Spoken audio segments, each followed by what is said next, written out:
Born against the stream, it don't matter what race or creed or color. You love this land and you're my brother. That anyways, you know I'm gonna stand. If you say you can't breathe, I'll show you we can. Ain't never gonna stop believing. We were born for freedom.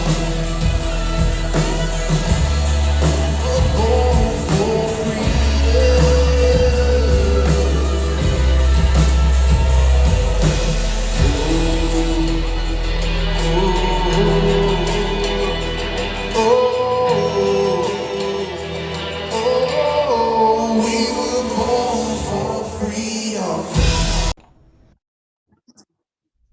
All right, all right, all right. Hey, Patriots. How's everyone doing? Hope everyone is having a good one. I have been waiting for so long to bring on this speaker. This is an individual that I met, I don't know, a couple of months ago, kind of just tossing back and forth on Telegram or whatnot. He works for the Ontario, Canada Federal Corrections Department. He works in law enforcement. He's a very dedicated employee. He and I have been talking just kind of about the decline of his country, and I've never done a show before with a Canadian, so I'm very happy to have him here. Ladies, I wish you could see him, but you can't, but I have, and he is a perfect 10. He's a father, he's a patriot, and he loves his country, and he's tired of seeing the way his country is going down the tubes. Everybody, welcome to the show, Skip J. Hey, thank you very much for that amazing intro, Jen. And it's great to be back. So thanks for having me.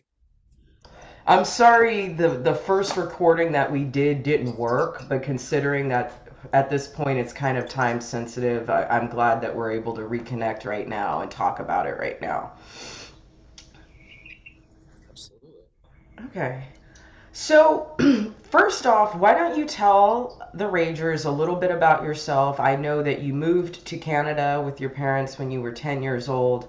You're only a couple of years younger than me, so I guess technically you still might be Gen X, maybe. You're kind of on the cusp of being a millennial, but you're old enough. You're old enough to be grown. You're old enough to know what the country was like and how different it was.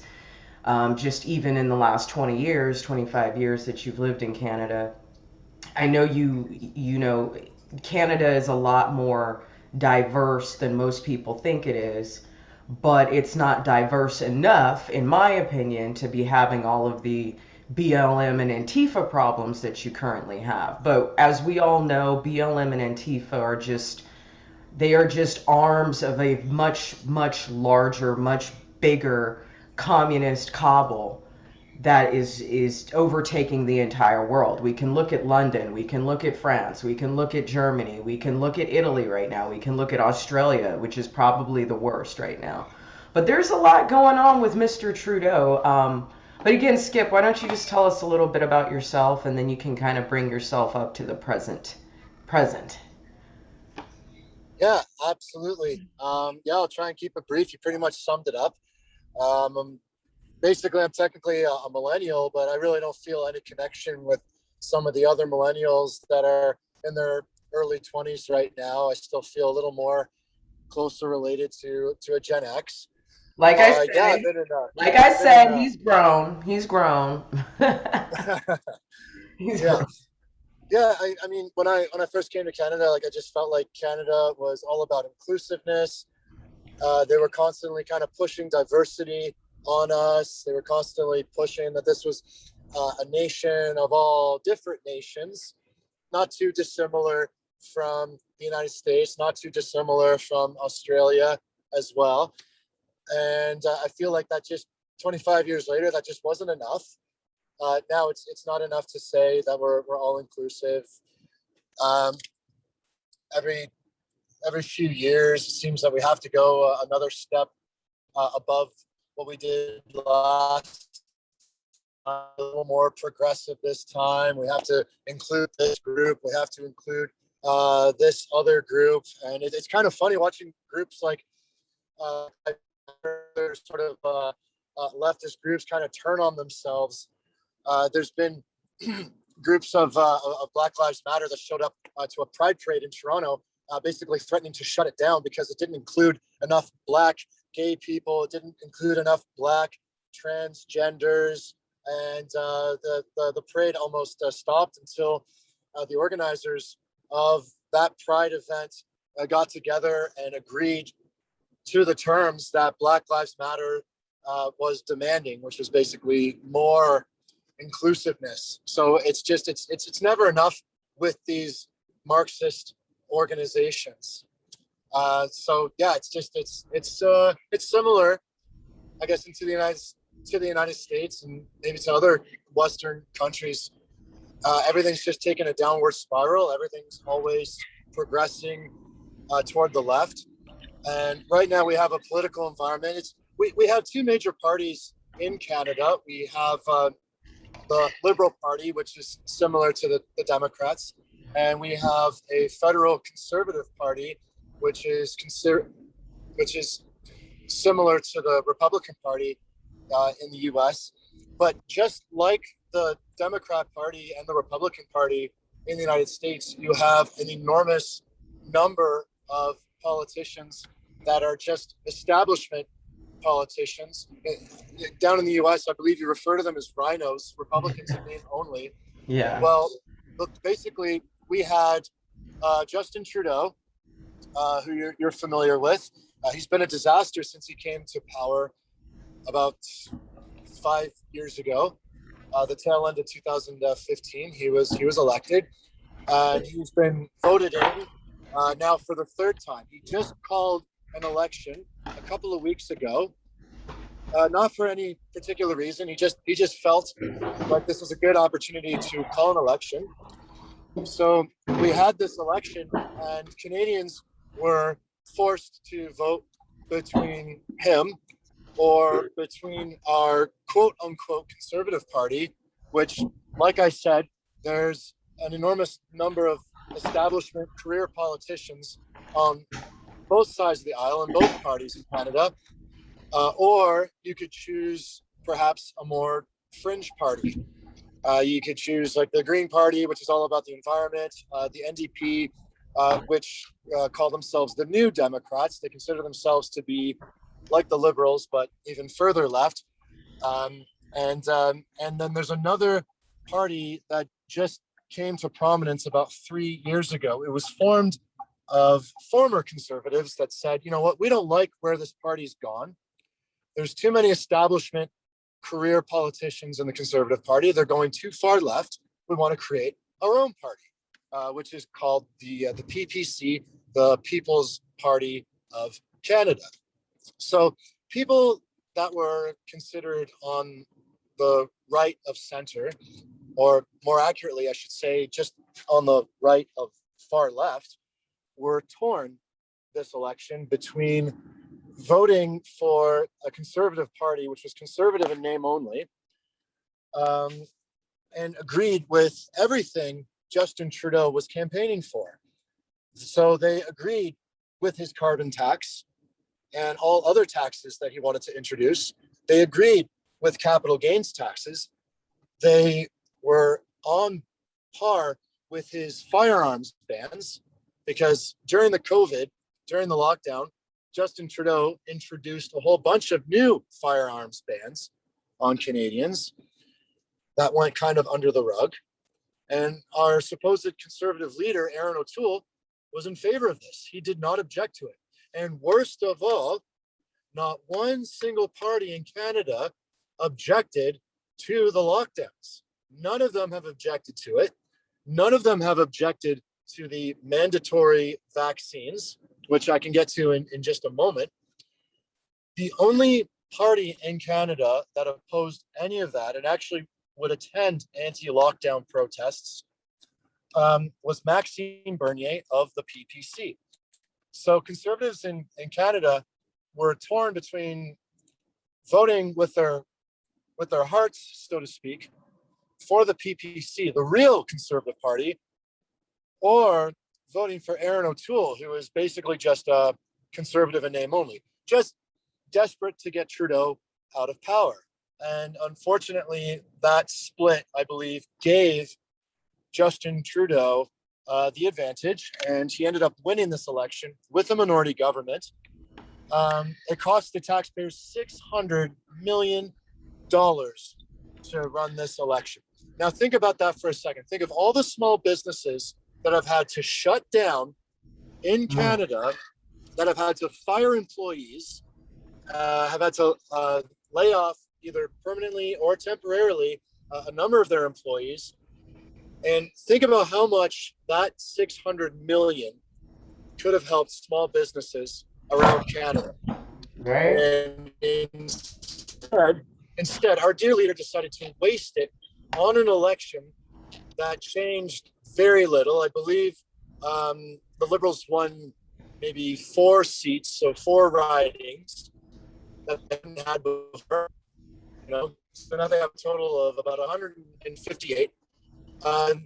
Yeah, so that should tell everyone right there what our prime minister is like and where his priorities lie.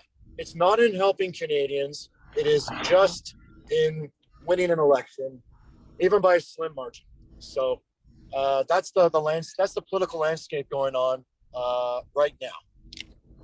Wow. So, yes, That was a lot. It's a real, 600 million just gone, vanished. This is the same guy who gave a former a terrorist, a Canadian terrorist named Omar Kadir, who was detained in Guantanamo Bay. He was brought back to Canada. People were saying that it was a human rights violation for him to be detained in Guantanamo Bay. He was brought back to Canada. Our prime minister gave him $10 million. Okay, so this is a man who willingly went to Afghanistan, fought for the Taliban, was involved in an armed conflict that resulted in the death of an American medic, and he was rewarded Canadian citizenship, freedom of mobility, and a $10 million check. 10 and a half, I believe. Yes. Oh, sounds like you have an Obama up there. They're all cut from the same cloth, they're all cut from the same, let's just pay our enemies. They all have, that's their mindset. This is the pacifist liberal mindset. Let's pay our enemies. Okay, let's pay our enemies to shut up. Let's pay our enemies to be free. Let's pay our enemies to terrorize others, so that when we pull the receipts, they'll do what we want them to. Just like fucking Antifa. It's just ridiculous. This is what they do. This is what Obama did. This is what the Clintons did. This is what Joe Biden is doing now. He just donated, what is it, $8 trillion worth of military equipment, military vehicles, military transportation, weapons, cash. He just, donated it conveniently. Yeah, you're absolutely right. Here I am talking about Justin Trudeau giving a former member of Al-Qaeda $10 million. You're absolutely right. Joe Biden left them billions, if not trillions of dollars worth of U.S. equipment, basically just rewarded the Taliban. And as far as I can tell, the Taliban have not been kicked off of any social media sites. Ditto the Iranian regime, which chants death to America regularly. They still have Facebook. They still have Twitter accounts. But anyone that says that they are pro-Trump, anyone who says that they are anti-vaccine, are kicked off of these platforms immediately. So it really shows you what they have in mind. There's certainly a hidden agenda there, and Justin Trudeau is absolutely on board with them. This is a man who has given praise to the CCP, the Chinese Communist Party. He has praised them for their treatment of citizens, for their economic model, which looks more like slavery in the feudal period than it would a free market form of capitalism. So yeah, and so much for a worker's utopia. Right. Over in China, they have something called the 996. Chinese workers are expected to work from 9 a.m. until 9 p.m. 6 days a week. So 12-hour days, 6 days a week. Here in North America, anything above 40 hours a week is considered overtime. In China, it's not even considered overtime until you've worked 72 hours. So this is a regime that holds uh, ethnic minorities like the Uyghurs and the Kazakhs and other Muslim ethnic groups and detains them and holds them in concentration camps, or I believe they refer to them as re-education camps. Mm-hmm. And while we have a prime minister that condemns Islamophobia here in Canada, he then praises the Chinese for doing something Right. 100 times worse. Right. People go missing in China for questioning the government. People are given a social credit score and are not allowed to travel around freely using public transportation in China. And again, Trudeau is in favor of all of this. So Right, and he's so pro BLM up there in Canada, but then has nothing to say when the Chinese are systematically torturing and enslaving Nigerians, almost to the point of slave labor, beating them publicly, not allowing them into McDonald's, discriminating against them in China. Okay, and then God knows what's happening with the Chinese businesses that have gone to Nigeria. Okay, because a lot of people are saying Nigeria is owned by China at this point. But I wanted to step back real quick. Um, we definitely want to talk about what's going on at your job, but just to answer my questions and probably other people's, what is the carbon tax and what is capital gains tax? okay, so what they're saying is the long and short of a carbon tax is they want to introduce higher taxes on commodities that they feel have resulted in higher carbon emissions. So the cost of fuel goes up every year.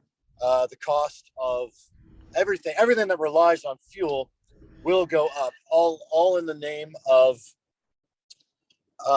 carbon emissions. So it's sort of an open to interpretation type of tax. It basically results in anything, but especially fuel, being taxed and overpriced. And there's been an increase in the price of fuel every year in Canada since it was implemented. Since then, carbon emissions have not gone down. It has not been efficient in that whatsoever. It's just a money grab for the government. It's in order for them to line their pockets. As for the capital gains tax, it basically refers to if you're making investments and you make any money off of your investments, off of your perhaps your retirement savings plan, anything like that. If you're buying stocks, trading stocks, and making money, you have to pay an extra tax on top of that. So anyone that's making smart, wise investments is being punished for it. So Yeah. Maxime Bernier basically said he wants to eliminate capital gains tax. So if you make wise investments, you get to keep your money, and I'm all for that. And it's not all bad news. The PPC went from 1.6% of the vote in the last election 2 years ago, and since then they are now at 5.1. So they've more than tripled their voter base. So it wasn't all for nothing. It's we got to count. We got to look at the silver lining, and we got to appreciate all the small victories here in Canada. So. It sounds like your PPC party is a lot like our Patriot Party that many of us, I guess you could say ex-MAGA. And the only reason that I say that I'm ex-MAGA right now is not because I don't love what MAGA stands for, but I'm seeing that um, Republicans just cannot be trusted. Point blank, period. They just cannot be trusted. Likewise, your your conservative party cannot be trusted. So that's the only reason. But that's cool. Let's talk about your job. Let's talk about what you do for a living. You and I had an interesting conversation about your observations from gang culture in the prisons and just how how similarly to how it is here in America. I'm just gonna go ahead and say it. White people generally kill white people, and niggas generally kill niggas, and Boricua generally kill Boricua, and Mexicans generally kill Mexicans, Jamaicans generally kill Jamaicans, Russians generally kill other Russians. Um, uh, um, uh, what is it? The Armenians, they generally kill other Armenians. I mean, and so on and so forth. We get the point, which is why all this racial division, or at least the illusion of racial division, is what I personally am trying so hard to fight against, because we know it's all bullshit. So go ahead and tell us more about what you do for a living, and if you can remember that gang story you told me, tell that too. Certainly. So I'm a federal corrections officer, so I work in a federal penitentiary. I'm currently working in Ontario right now, but for the first 4 years, I was working out west in our prairies.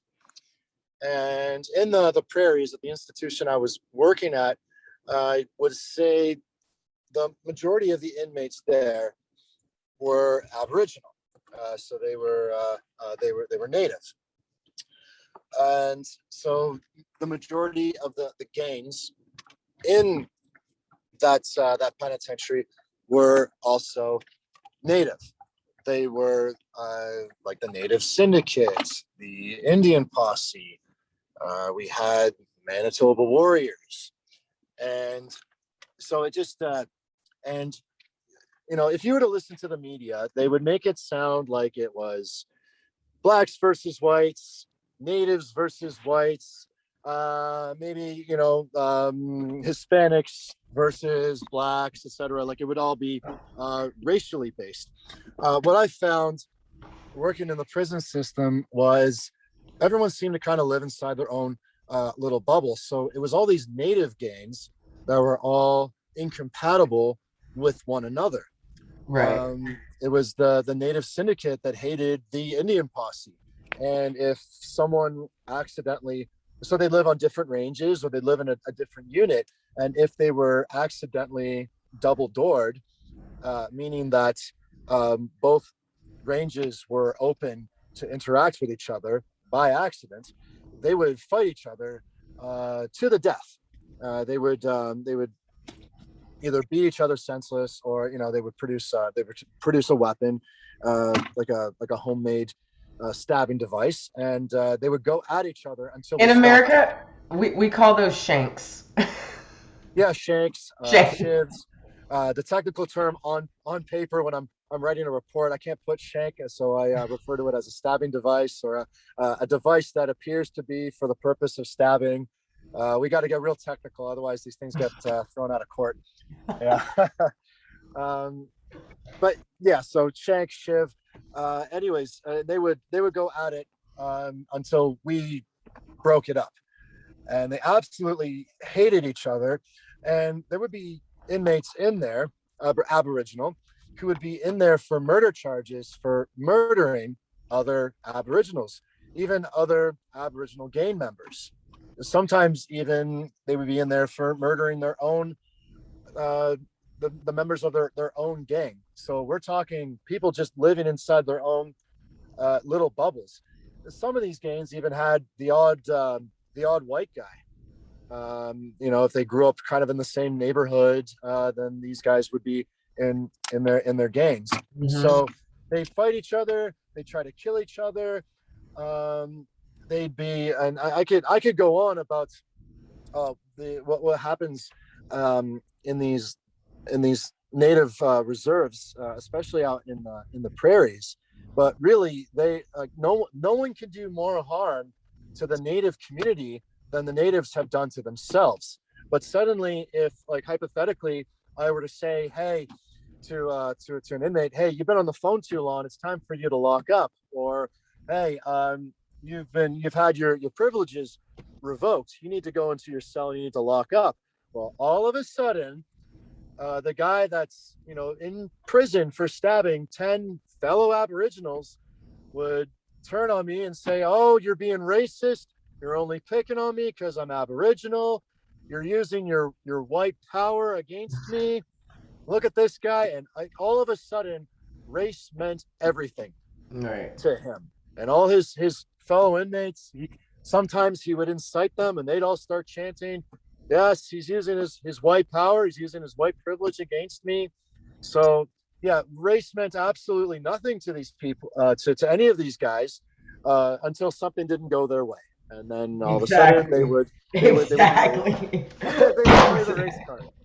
Right. You're not gonna. I'm sorry. I'm sorry, Skip. Let me interject real quick. So, not my last sushi job, but the sushi job that I had before that. I was working for this Chinese chef, this Chinese business owner, catering company, sushi catering company. We used to cater for the Oakland Raiders, when they were in Oakland. Nice. The Oakland A's. Like I've catered so many amazing events with them. I don't remember what it was that I was talking to him about. I think this might have been 2016, maybe 2017. We were driving to San Francisco from Berkeley to go drop off, I don't know, something from Microsoft or whatever. And I don't know how we got on the subject, but I remember his reply. I don't remember my question, but I remember his reply was exactly this words. Crying about racism is the fastest way to get what you want. I think what I was asking him about was, I was probably asking him about the BLM riots, because they were shutting down freeways. Antifa was shutting down freeways. Like, living in San Francisco was really bad. Living in the Bay Area was really, really bad. It was the worst. There's no place that's got to be worse than San Francisco. I can't think of one. Not even, I really can't. But nonetheless, he said that, and I think it's because we were talking about how, he would hire certain dishwashers of a certain skin tone. And these, he'd end up having to fire them because they were fucking crazy, or they didn't want to work, or they didn't show up, or they half-assed everything, or the dishes were dirty, and when it was brought to their attention, all of a sudden, they were, Ming, his name was Ming was racist, you know what I mean? So, those were his exact words, and it's funny because that's exactly what you just said, and we're talking about two completely different industries. Yes. But that is the general sentiment of this race grievance victim industry that has corporate companies in fear, okay? That has everybody by the balls all over the world for a group of people that have done nothing but commit crimes, domestic violence against themselves, child abuse against themselves, doing nothing to further strengthen their families and raise their kids right. But everything is the white man's fault. And you don't even need to be white to be racist. You don't even need to be white. There's going to come a day where some nigga's going to tell me that I'm racist because my skin is lighter than theirs. Oh, I'm sorry. Did I call you lazy? I'm sorry. Did I call you incompetent? I'm sorry. Did I ask you to do your job? I'm sorry. Did I ask you to show up on time? It'll happen. It will happen. Mark my words. I'm next on the list. The cis heterosexual. Absolutely. No, I think it was who was it? I think maybe it was the Washington Post, or maybe the Huffington Post. No, sorry, not the Washington Post. I'm thinking I think it was either the Huffington Post. It was one of those news outlets, and they wrote an article. Like, some guy actually took the time to write this about how whiteness is toxic, and it can be perpetrated by non-white people. It was just, it was uncanny. It was uncanny. He got to write the whole thing. And, you know, not once did someone say, hey, this sounds stupid. Not the editor, you know, not the president. Nobody. They all let it happen. It was incredible. It was incredible. So yes, you're absolutely spot on. And yes, I've heard it numerous times with different people that I've met and interacted with, and some friends of mine that were like I had a couple buddies. They're East Indian, originally from the Punjab area, but they were born in Canada. So you know they speak with a Canadian accent, and they listen to metal, and they dress a certain way. Like we all grew up together. We all grew up in the suburbs, and both of them told me they get it over and over again that they'll get called by other brown people. They'll get called whitewashed, and they'll be called Uncle Tom and things like that. And their reply is, "What do you mean?